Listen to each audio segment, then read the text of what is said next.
Hey everybody, welcome back to my channel. It's Jenna with the Up North Home, and today is pretty exciting. I wanted to go ahead and bring you guys along for finally our garden tour, garden reveal of our new garden expansion. So this will be the first of many to come out in the garden. But I wanted to, it's not actually finished, but I'm going to be bringing you guys along for a bunch of videos. We've got a lot of plants to transplant out into the garden from our indoor setup.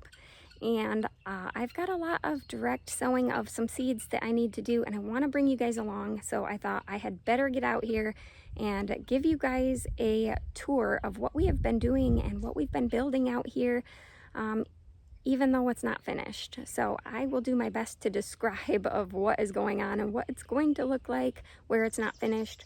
But I am going to bring you guys out for a garden tour. So this will be the first of many to come, and yeah, so let's go ahead and talk about what we have going on here.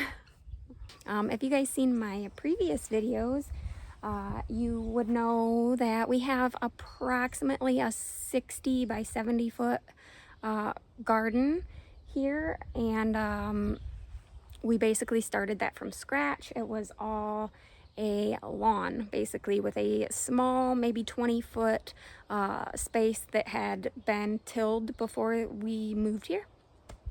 And you know, it might be kind of fun if I put in some pictures.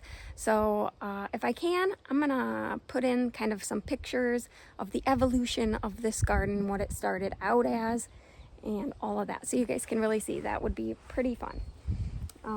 So this was just 10 rows of garden here, and I have raised rows, so they're approximately 3 foot, give or take, because they're kind of arched. But I allowed enough space basically to fit a wheelbarrow still down between each aisle. And so anyways, we ended up with 10 nice rows in the original garden, and it has been awesome, and we've had plenty of space to grow so far. But my conundrum was that I wanted to grow herbs.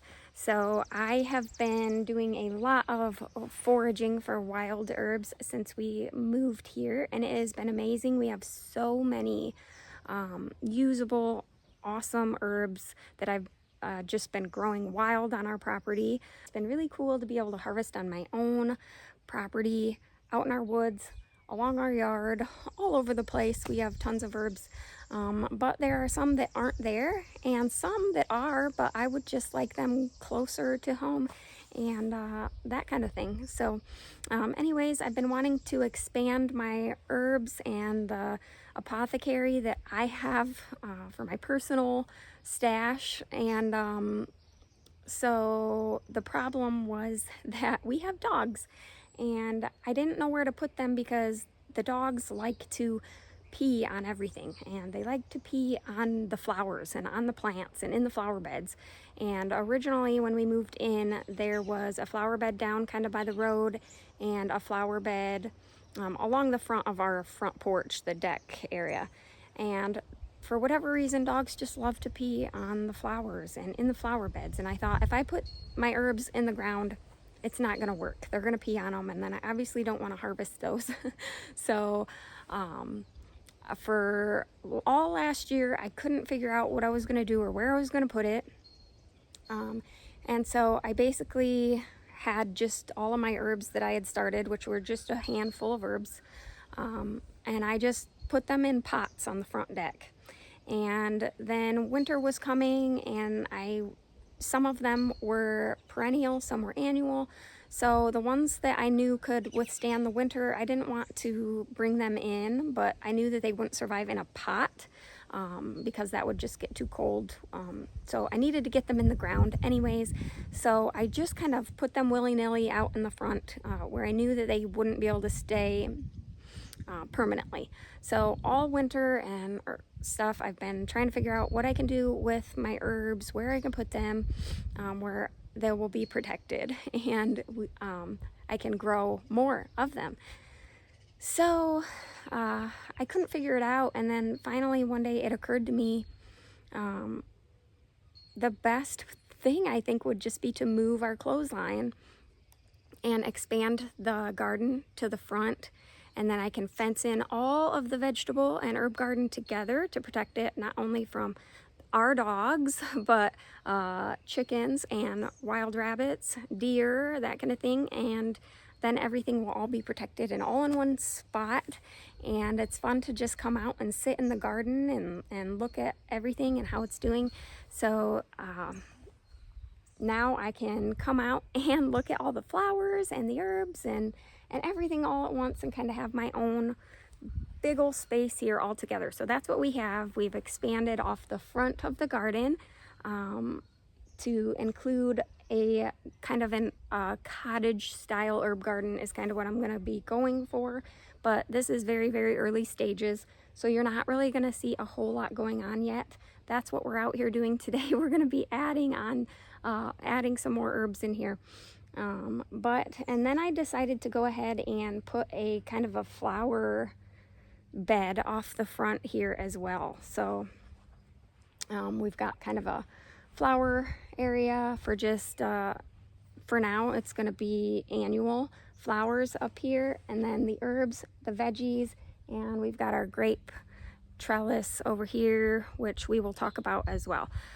So that is how this all became a thing. If you remember, over here was the clothesline, and I do have pictures of that. So we had the clothesline here, and it had a cement pad under it. So my husband had to not only take out the old clothesline, but he had to remove all of that cement and get it out of here too. So it was a lot of work for him and my son. They did it together. And he now built me a new clothesline over here. So I'll kind of show you. Let's go ahead and take a look and get this ball rolling. So I wanted 2 gates to the garden, one over here closest to the house, which will be kind of the main gate, and then one over by the garden shed over there on the other side of the garden. So this, my husband decided that it would be a good idea to make a wider gate in case we want to get any sort of larger equipment through here. We would still have that option. And so he decided to make the gate much wider than your standard walk-through gate. That way he could drive the lawnmower, or if he wanted to have like the lawnmower and a little trailer or anything like that, or you never know what kind of equipment you might want to bring in. So he did that, and he surprised me with this because I really just was expecting a standard gate with some chicken wire on it, but he went ahead and put kind of a trellis over top, which is absolutely beautiful. And he also, if you guys recognize, he went ahead and designed the gate with my logo for the Up North home into the gate, which is so creative. I can't believe it. I absolutely love it. So he used electrical wire for the intricate details there of the clouds over there, and the sun and the snow-capped mountain. Absolutely cool. Love it. So the logo in there. And so as you could probably see, we have chicken wire as our fencing over here, and that is where it stopped. So we got over to here. I wanted to include the blueberries are up there, the grape trellis in the garden too. And so that is why I came over here. Now this grassy area is going to be covered in cardboard and wood chips. We have a huge mountain of wood chips yet. We just haven't gotten to that, and we ran out of cardboard. So it's been slower moving to finish this kind of corner. But we don't have the fencing up here on this side going back to the corner and then over. We don't have the chicken wire up yet because we got to here and my husband decided we need to redo the grape trellis. It's not, He threw this together a couple years ago with just some logs that he cut down here in the woods. They're not treated or anything. He just threw fresh wet wood into the ground to get this trellis going. And one of the posts is already completely rotted out. And this was kind of just a temporary thing. And he thought it would be great anyways if it matched the rest of the garden. So he wanted to go ahead and do a really fancy trellis, and not just your standard kind of trellis how it is now, but to have a overhead trellis to where this will be more of, you know, as the grapes mature, we'll be able to fit double the grapes here in this small area, and we will trellis them overhead. And yeah, this will be kind of a beautiful tunnel of grapevine eventually. But so you probably can't picture it, but you'll come into the garden and turn here, and right about here will be the first post. About halfway between that post there and this corner post. That's gonna be like our first 2 posts, and then we'll have 2 posts, that one and one here, and then halfway, and then that post and one there. So I think we have about 8, 1, 2, 3, 4, 5, 6, 7, 8, yes, 8 posts that we need to still put in the ground here. And then he will be building a fancy schmancy, beautiful arbor here for the grapes to climb on, and we will be able to double the amount of grapes. It's going to be pretty amazing. He tried to explain his plans to me, and you know, it went clean over my head. But so I will update you guys as we go and this evolves into its final stages. But this is going to be a beautiful grape arbor tunnel area to walk through, and I cannot wait. And as the grapes grow, it's going to be absolutely stunning.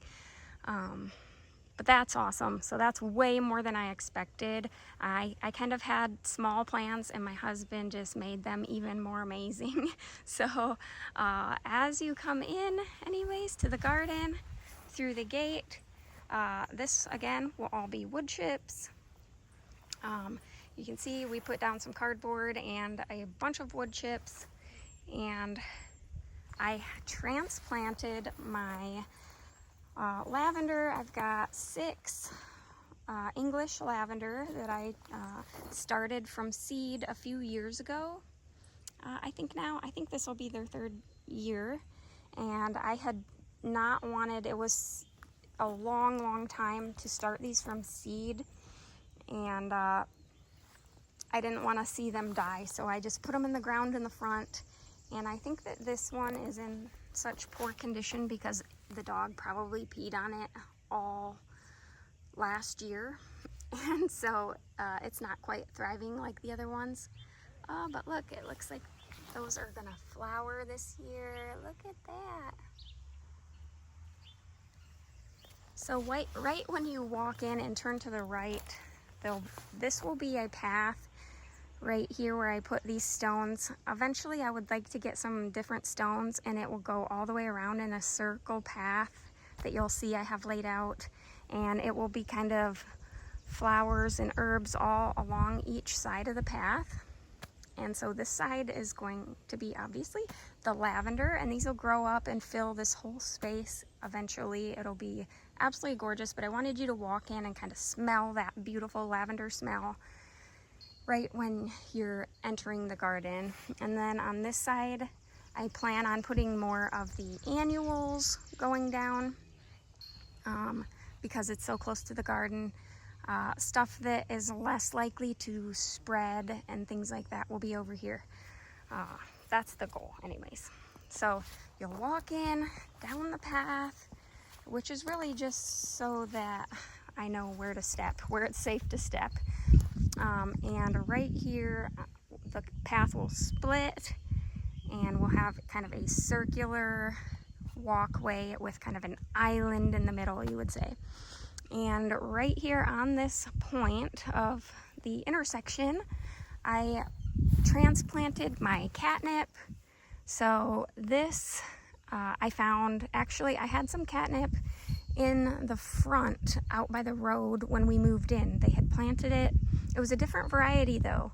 I don't know where this came from. I found it out in the woods. And but I had to move that, the stuff that I had in the front because of the dogs. And I just took it out and redid that flower bed completely in the front. And I happened to find this catnip behind the garden out here in the woods. And I thought maybe, that maybe it was the stuff that I had taken out that had gotten out there, but it appears to be a different variety of catnip. So, yeah, but anyways, I found it. I've been harvesting it. I've harvested off of this twice already before I transplanted it, and it was more in like 3 or 4 small clusters, and I broke it up into smaller clusters here so that it would be more spread out, and then it can fill in this whole area. It will grow up, fill in this area. And if you've seen catnip flowering, it has tiny purple flowers, and it's really, really pretty. It gets really bushy and thick if you let it. And I'll be harvesting a lot of this for the apothecary. So I thought that this would be a really pretty place for it to be right here. Behind it is one of my forsythia bushes, and that I planted when the clothesline was here. So that was right at the end of the clothesline. And then it had the legs there, and then the clothesline went that away. But obviously I don't need forsythia here in the garden, in the herb garden. So, but I didn't want to transplant her while she was flowering and leafing out. I didn't want it to stunt her growth for the year. So I am thinking I'm gonna try to hold off and just transplant her when she goes dormant again in the late fall. So right now she is there and growing and looks so healthy. She has grown so much. But eventually she will be transplanted, and I'm thinking of putting her right outside the fence, kind of in this corner, giving her enough space to grow right there. And then in the spring she will greet us with her beautiful yellow flowers and attract pollinators over here. So yeah, that is the goal for that. At this corner I plan on putting some larger herbs, and I haven't really decided yet, but I might just put some rosemary plants in this area. They are an annual here, so they won't survive the winter. I might put them even in pots. I haven't really decided. A lot of the layout of what is going where is not solid, not permanent, and I'm still kind of, until they're in the ground, I don't really 100% know. But in this corner, I do know that this is where I'm saving a spot for a rose bush. And I'm still going back and forth on what rose bush I want to add to the herb garden, because, you know, modern roses are bred really for the beauty and not necessarily the medicinal aspect of the rose. So I am still considering what rose bush I want to add, and I may do 2 different varieties. And I may do a climbing rose over the arbor here of the gate. So, and I'm thinking possibly a Don Juan climbing rose for there, but I haven't made up my mind. I know where I can get one of those locally, so that'll be great. And I'm thinking, I was really convinced that I needed to do a Rosa rugosa here in the corner. The only downside is it does spread quite easily, so I would have to maintain it as far as its shoots coming out and trying to spread, but other than that, they're pretty low maintenance. They don't like to be trimmed. They don't need fancy soil. We have sandy soil here, so that would actually probably be great. It would probably thrive here. So Rosa rugosa has been the plan for this corner here, but I haven't committed. I have to order that, unfortunately. No nurseries around here carry that, and obviously they don't carry any old-fashioned roses. So if I figure out some kind of fancy old-fashioned rose with a very strong rose scent, then I'll probably have to order it or go onto Facebook Marketplace and try to find somebody that's giving away cuttings or selling their cuttings or old plants. So that will be a challenge. Just committing to a rose bush is, who knew it would be such a challenge. But the Rosa rugosa is known for her large, sweet, delicious hips. And so you can also obviously harvest the rose petals, but the hips are the best on Rosa rugosa. Then that'll be about 4 to 5 foot circle there in that corner. And then kind of in this area here will be my bench, and maybe you guys will see me assemble this thing. But I was thinking either like a cast iron bistro set here with like a couple of seats and a little table. I really just want a place for my husband and I to sit together and kind of just relax and smell the beautiful flowers and look around and at all the hard work that we've put in here, and just enjoy it. I haven't been able to find that, and I really don't have the extra money right currently to go out and spend a few $100s on seating or a bench or anything. So I was thinking either a couple seats or just a bench.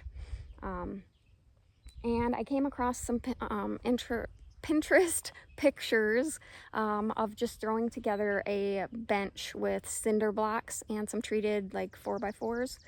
And I thought that would be great. And my husband actually had 10 cinder blocks brand new left over from a job in the barn, and I went and counted them. There was 10 and I need 14. So I asked if he could buy me 4 more, and he did. He got me 4 more cinder blocks with the nice end that's flat too, so I think it'll look better. And I'm gonna go ahead and make a little bench here. I don't know what I have for wood yet. I might have to wait until I go buy some posts, but we'll see what we have in the barn. The nice thing is we tend to have a lot of leftover materials from other jobs and things, and I'm able to kind of piece together stuff. But right here is going to be a nice little bench. So my husband and I, it's going to be kind of catty corner here so that it's looking out across the garden and the chickens and up at the cross and things like that. So it'll be nice and relaxing and a nice place to sit. And I am planning on surrounding it with some probably more fragrant herbs and things with flowers. And so yeah, that's why the lavender's right here, and I may put some lemon balm or something around here that would be more fragrant. And obviously the roses will be right behind the bench, so we'll be able to smell those fragrant roses when they're in bloom, which will be super relaxing. And then right next to that, I planted a bunch of Monarda. So I've got 2 different varieties right here. So this couple plants here are like a scarlet bee balm, and these 4 right here are the wild bergamot bee balm. So I got a couple different ones, and these will spread underground by their root system. So they will fill in this whole area and probably then some. And I was thinking also that I might plant the echinacea around this area as well, around the bench, because the flowers are just so pretty. Or perhaps I will put them here in the kind of center aisle-y area, kind of by the catmint. So maybe in this area. So yeah. That is pretty much all the herbs that I currently have in the ground. I have my yarrow and my mint over by the front of the house still that needs to be transplanted, and I've decided I'm gonna put the mint in a container for now anyway. So I bought a large galvanized container that I'm going to put probably here in the center, and I'm gonna transplant my mint into that. That way it'll be big and bushy and all that. So in this kind of center island area to my left, in between the pathway here, I wanted to have a bird bath kind of centrally located, and I don't have one yet, and I'm not sure if I want to just get a cement one, make one, or what I wanted to do, but I needed something to put there so that I could visualize where everything was going. So I had a clay pot, so I just went ahead and put the clay pot there, and I'm using that currently as kind of a bird bath place for pollinators to drink and stuff. For now, that's all I have. Not ideal either, because the clay is not got any coatings on it, so it obviously evaporates and goes through the clay and that kind of thing. But for now, at least I can see I can see the layout. That is why for the pathways, I just kind of moved the wood chips over so I could see and visualize where that would be. And eventually I want to put in some kind of pathway with stepping stones or brick or something. I'm not sure yet. But I needed to be able to see the layout, visualize it, and know where I'm going to be putting my plants. So maybe I will put a list here of all of the herbs that I currently have that I'm going to be putting in the garden this year, because there's a big list. But I also will have a list of herbs that I definitely want to grow, and I already have kind of planned out in my head of what I want to add in the future. And so maybe I will add another list over here, and that will kind of tell you things that I have planned in the future, but I haven't either had the time or I haven't been able to locate seeds or whatever. So over here I will also put a list of things that I already have planned for the future to add to the herb garden, because there's a few there as well. But I do think that I will put the mint in the container here in the middle area, and I will probably put my yarrow in here, and probably the chamomile will be in the central area. I want somewhat shorter plants in the middle, you know, maybe like 2 foot and under or 3 foot and under, smaller flowers. But I do want more of the pretty flowers around the area where the bird bath will be. That way it'll attract the pollinators and they'll be able to see the water and stuff like that. So yeah, that will be kind of all in this area, and probably along the edge of the garden, the first row of the veggie garden, will probably be stuff like my hyssop. We'll probably put the hollyhocks. So I'm gonna have hollyhocks. They're edible, not necessarily what most people think of in an herb garden, but they are edible, and I plan on using the flowers of the hollyhocks to an extent, and so I definitely wanted to add the hollyhocks to the herb garden. So I'm going to be probably putting them along the front because they are tall and beautiful. So I'll put them along the fence, and that way too, the wind generally blows this way, and if they need any support, it'll probably blow them more toward the fence than away, and so it'll give them a little more structure. And you'll be able to see them from the front yard, and if you were driving by and stuff, you would be able to look and see the beautiful flowers. And yeah, I think that would be a pretty good location for them. But so down at this end, I have a couple things planted, and they are this right here by the pole is the butterfly bush that was by the garage door when we first moved in. It was already a huge, well, I'd say medium sized, beautiful bush when we moved in, and it was by the garage door. But it quickly grew to a large bush, and we kept having to trim it so that it didn't block the door. But it was so fragrant and so beautiful, and it would just be covered in butterflies all summer long. The butterflies were just all over it. And so when we put the woodshed up there next to the garage, it was in the way. So I had to relocate it, and I thought that I would put it here so it would kind of block the ugly pole a little bit. But that was when the clothesline was right here. Clothesline ended right about this area. So I put the butterfly bush there, thinking it would kind of grow up in front of that pole. But it did not survive very well with the transplant, and so it had all died, and then it started coming up again. So there is like 4 shoots coming up. It's looking really healthy now, so it's got a ways to go to grow up there. But I've decided I'm just gonna leave it there, even though it's not really herbal or anything. I'm not really going to use it, but it will attract pollinators a ton, and it's got such a beautiful smell, and I don't want to risk killing it down again like it is. So I'm just going to leave it there.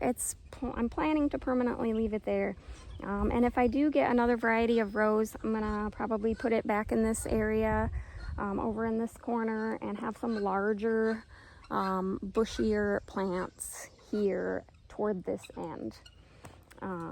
Right here I just have my limelight hydrangea in the ground, and that is because it was at the end of the clothesline, and so that is where I put it, thinking that it would grow up and be beautiful at the end of the clothesline. But now that that is moved, I do plan on the same thing with the forsythia. I plan on relocating the limelight hydrangea, but as you can see, it's just starting to leaf out. And so I didn't want to risk hurting it while it was leafing out and going to be producing flowers and stuff like that. So I plan on waiting until it is more dormant before I go ahead and relocate that as well. And I don't really know exactly where I'm going to put it. Probably just over by the new clothesline will probably be where I relocate it, and it will be kind of at the end of the new clothesline. So that is down here, but this will be probably some larger plants down at this end is what I'm thinking.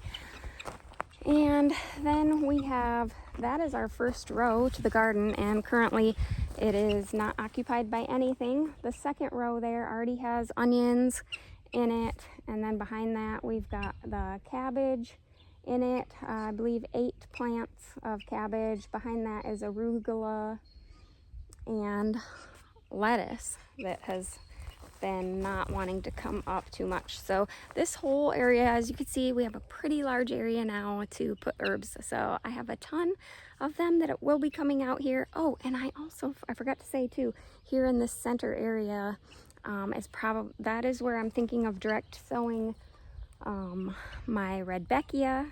So that will probably be here in the center as well, and the flowers bloom all summer long, and they are just adorable. That is what everybody thinks of as a wildflower, is those black-eyed Susans out in the field, and they're so pretty, and they bloom just all summer. So definitely going to be adding those probably to the center area. But we have a whole row of onions, and then the row behind that is the cabbages, then onions, and then broccoli. And I've got about a third of a row here in the front too, as onions already. But we will be planting out this entire veggie garden within the next 1 to 2 weeks. So, which I think I am going to be ahead of schedule this year on that. But also at the end there, we have, right there, is our rhubarb. So the rhubarb is on its 3rd year. Yes, 3rd year rhubarb. And right here is our peas. So we have 2 varieties of peas going this year, which is the Alaskan and Burpee peas, a Burpee brand. And right here is where we planted those potatoes together, and you can see they are starting to come up already. So that's awesome. And we have the grape trellis here, and then we have these 4 beds in the back. These 3 are supposed to be strawberries, but our strawberries did not survive the winter, so we have to figure out what to do here.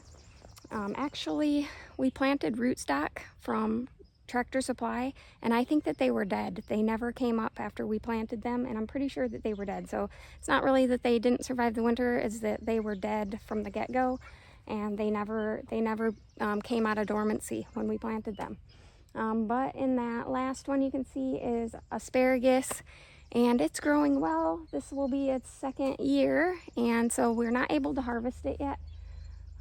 But it is growing, and those roots are growing down underground. So maybe next year or the year after we'll be able to go ahead and harvest some of that. But right here is the rhubarb, doing well. I haven't harvested any. Not sure if I'm going to harvest it yet this year. It's still kind of small, but there's 3 plants there. This back area too, you can see there's a lot of weeds, and I chose not to put any cardboard down in this back area because there's not a lot of, there's no grass really, or very little grass in this back area, but there's just a lot of weeds and such, and we didn't have really enough cardboard to cover all of this. And I thought, because it's under the pine trees too, it's a lot of pine needle bedding and stuff down here, and I thought it'll be kind of a pain in the butt at first. Weeds are gonna try to grow through, and that's fine. I don't have a problem with it. But also we don't have the back fence. You can see our posts, some of the posts back here. We don't have the fence up, and so we're waiting to really put a thick layer. We just have a thin layer right now of wood chips back here.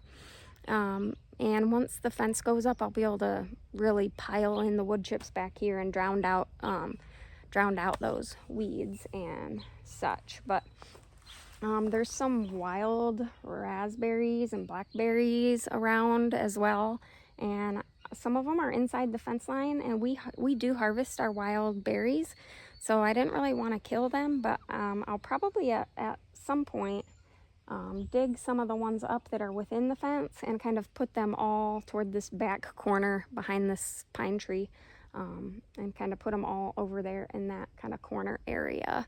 So we also, by that yellow stake, I found a mulberry. So that's a white mulberry tree that we accidentally planted from seed, and yay for us, we're excited about that. So we have a nice mulberry there, and our blueberry bushes are over here, which it appears they did not survive the winter. They definitely look like they froze to death.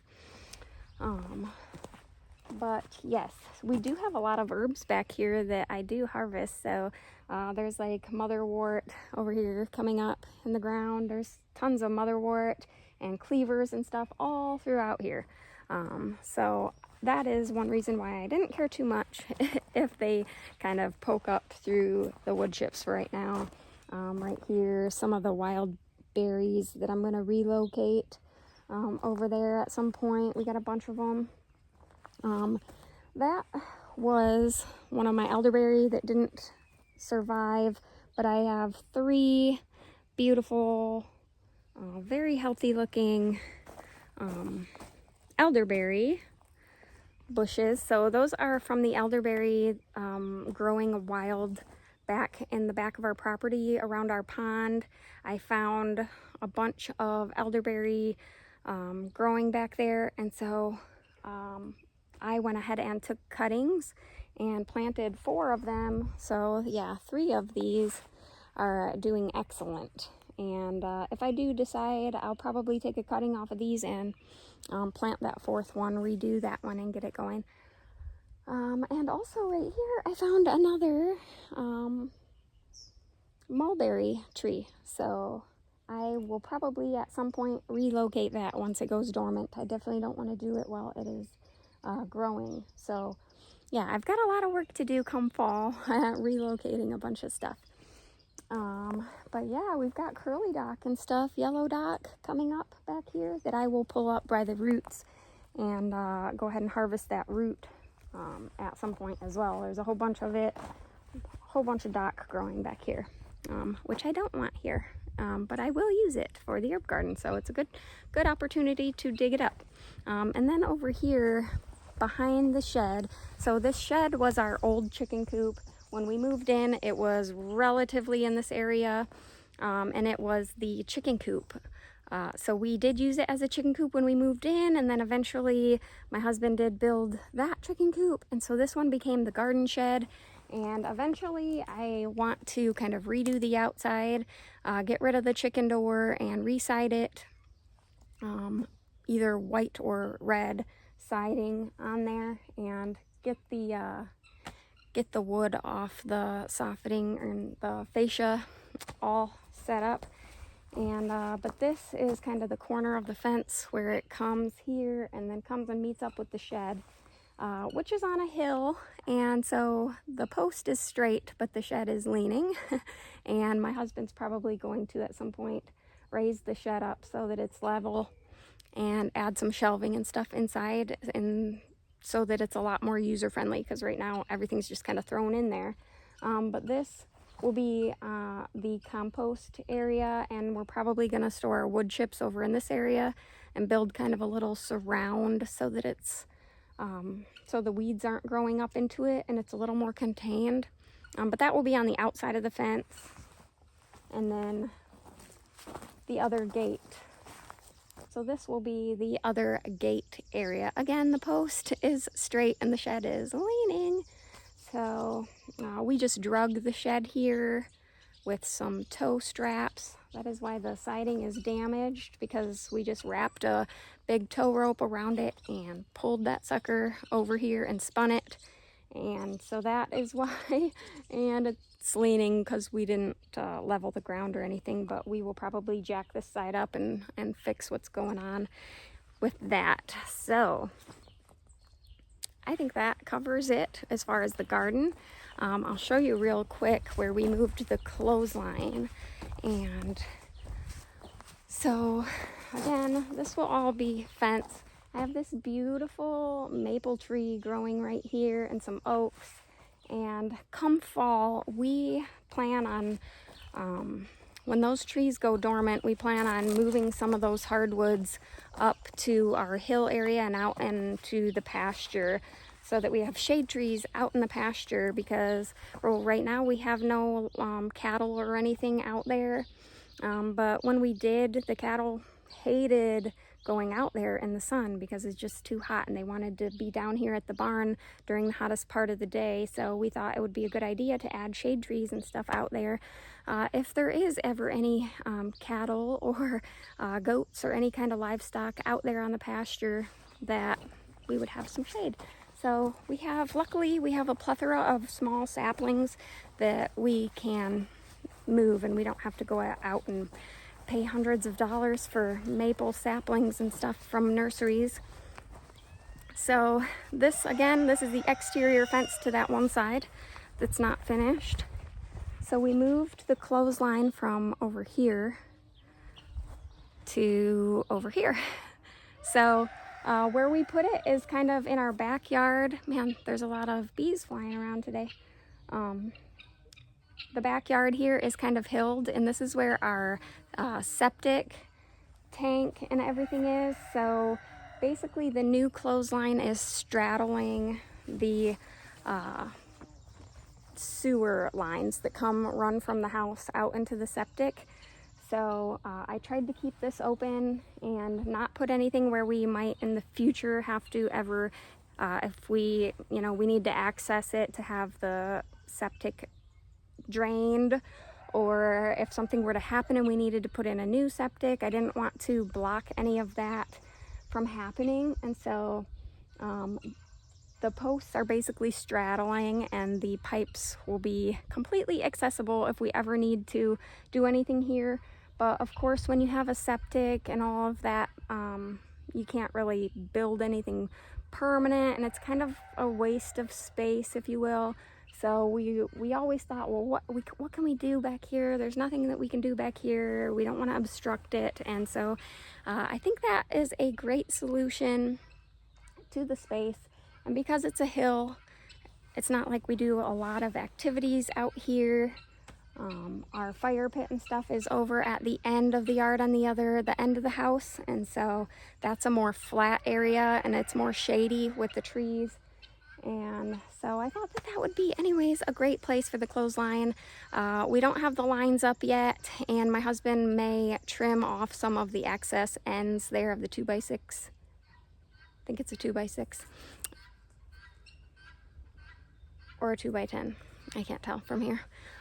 But he may or may not trim that off, but he thought he would leave it on until we get the lines put up to see what it looks like and what I ended up wanting, and if I wanted any space there at the end to hang like hanging baskets for flowers or anything like that. So yeah, not quite finished with it, but that's gonna be awesome.